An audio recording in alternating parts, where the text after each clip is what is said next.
Here I have LG G7 Fit, and today I'm going to show you how to take screenshot on this device.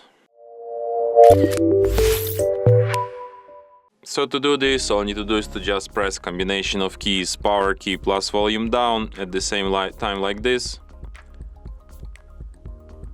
and the screenshot will be taken. So let me show you once again, power key, volume down, and let's get it. So one last time, volume down key, power button, and we are taking these screenshots.